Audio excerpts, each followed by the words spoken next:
Hi, my name is Andrew Sears, and I'm the president of City Vision University. And in this lecture, I'm going to talk about what is the organizational secularization pattern and how to avoid it. So let's just start with the biblical pattern. The pattern, long-term historical pattern in the Bible is Israel turns to God for help. God redeems and blesses Israel. Israel becomes complacent under blessing. Israel turns to other gods. So if the summary of the Bible is love God, love others, they turn to other gods and they start mistreating others. And then Israel goes into bondage, and then that happens for a certain period until Israel turns to God for help. So there's a similar pattern that happens with Christian nonprofit organizations and denominations. So why did they secularize? Here's what I've learned. So I've read, this has been kind of a lifelong interest for me. I've read hundreds of books, met with probably 1,000 different organizations, and have been trying to wrestle with this question. And I think that the answers that we present in this lecture and in this course are a little different than the typical answer, because I think the typical answers are looking at a time frame of like 5 or 10 years. I'm looking at a time frame of decades or maybe over a century. So one of the main reasons is very few leaders of Christian nonprofits study parachurch history. The lessons of church and parachurch history is why we have to take the secularization threat seriously. I don't know how many leaders have basically said, oh, that secularization threat, that's just, a boogeyman. It's not a real thing. Well, you can only think that if you haven't read history. So you have to read history, and it's not a boogeyman. So the second thing is that organizational secularization almost always happens unintentionally and by causes that are complex and not obvious. So what I'm really talking about is sociological and organizational cultural implications of things like professionalizing staff or a board composition that's primarily of rich Christian business people, that it's not obvious what that's going to do. So, to understand the implications of things like that requires deep training in organizational culture, management, leadership from a Christian perspective. And typically, secular training isn't going to cover the key issues related to that. There's a lot of courses that are written on organizational culture, but they're not going to take a Christian perspective of how organizational culture changes on these things. The biggest reason, though, is that organizational secularization typically happens over generations. So it's difficult for a single leader to observe the long-term consequences of their action. So an example might be one leader decides to accept government funding or decides that, we're going to become a seeker-sensitive church. And then, 1 or 2 generations later, the organization's largely secularized or largely left its core values. And they didn't understand that the decision point that really affected that was much earlier. So what's the ministry secularization pattern based on that? So God initiates a new movement or a new organization.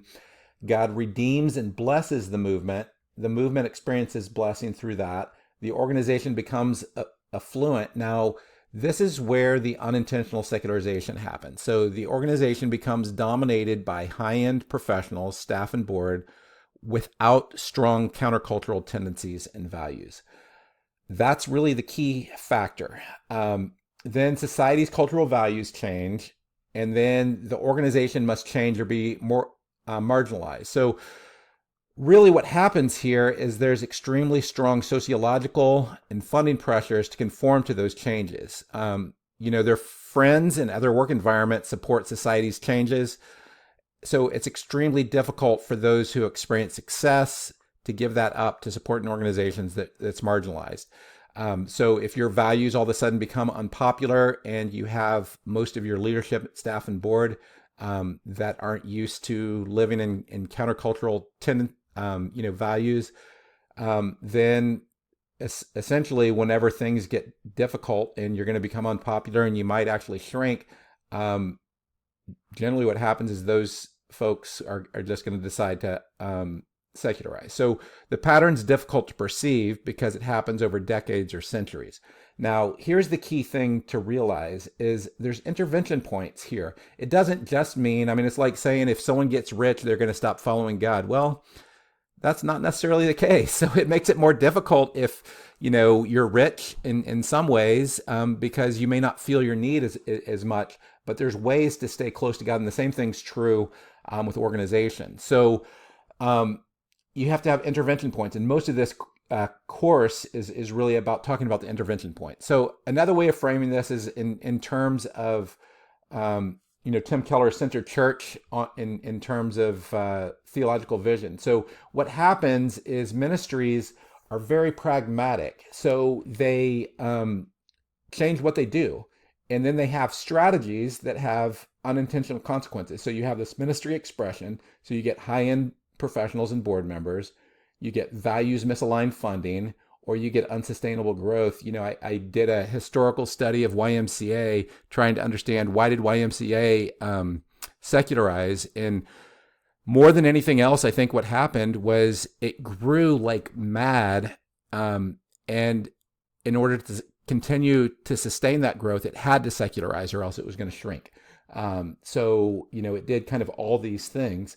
And the YMCA, it secularized. So what happens is you do these things, and then societal change is happening, and then your theological vision, you kind of ignore misalignment problems. So you update your mission, vision, and values. The YMCA becomes the Y, and you update your priorities and emphases.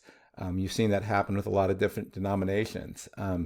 And in many denominations, they actually update their core theology.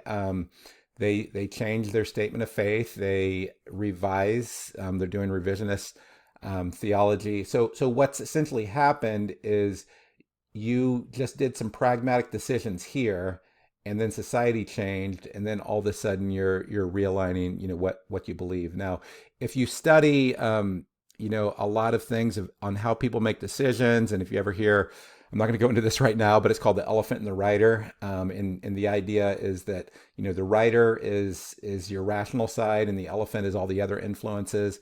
And the idea behind that is that all these other influences are really deciding the elephant's going to go where it wants to go. And all the rider does is just kind of explains why the elephant made its choices. So what's happening, this is the elephant, ministry expression, and these things are the rider, where you're just updating your theological vision and your theology to align. So that's how secularization happens in organizations. Now, here's another way of framing it in terms of the Wesleyan quadrilateral. So in organizations, a lot of ministry organizations in early stages, their ministry emphasis and their core competencies, you have leadership that are dominated by those with a ministry or Bible background and a large history at the organization. But then you have a lot of, the people who've been there for decades who leave, and the organization's grown from, a $2 million organization to a $40 million organization. And there's good reasons why you need people who have business experience, why you need to have people who have, experience in clinical counseling. But the reality is that you're making that for functional reasons. So you get staff and board dominated by high-end professionals from these fields. The leadership's uneducated on the historical secularization trend. And so you have this growth and professionalization, and then the leadership has limited training in discerning theological vision. The solution's pretty simple. You just need to strengthen yourself. Now, there's a guy who he decided that what he was going to do is he was only going to exercise his right arm, and he became the world's arm wrestling champion. And honestly, this is what a lot of ministries do. They get practice and training and the experience and reason, but then they don't have practice and training in scripture and theology. So they're unbalanced. So ultimately, what needs to happen? Well, if you want to avoid secularizing, you have to have deep collective experience in your leadership team and your staff on the history of God's larger movement that you're a part of, parachurch history, rescue mission and salvation, or whatever movement you're a part of, church history, denominational history, the history and current context of the social issues your ministry is addressing. So if you're addressing homelessness or addiction in America, trying to understand, how different schools of thought have evolved over time in that. Trying to understand the scriptural and historical trend of secularization, and ultimately, connecting a strong core theology with ministry expression, So having staff with strong Bible and theological expertise, and especially staff that are strong in practical theology and contextualization to ensure that your ministry expression aligns with your core theology. And that's really the focus of this course. Now, there's a lot of people who have done studies on, secularization and assimilation. Now, in cross-cultural courses, they have this thing that's called Berry's acculturation model. And there's really two questions, and you create a 2x2 grid. So is it important to develop relationships with a larger society? Is it important to maintain one's Christian identity and community? So this is kind of an adaptation. So if it's not important to maintain your Christian identity and community, but you want to engage deeply with society, you essentially assimilate, you secularize. What a lot of people promote is biblical engagement. So that's using from the Bible in the world, but not of the world. So there, it's important to develop relationships with larger society and maintain your identity. Then you have marginalization, and the largest growth group for evangelicals is cultural evangelicals who don't attend church, which is kind of a, oxymoron. But this is the largest group. So, it's not important to maintain your Christian identity, not important to engage with the rest of society. And these are a lot of the people who are honestly causing problems right now. And then you have separation. So this is fundamentalism. So it's important to maintain one's Christian identity and community, but don't engage as deeply with larger society.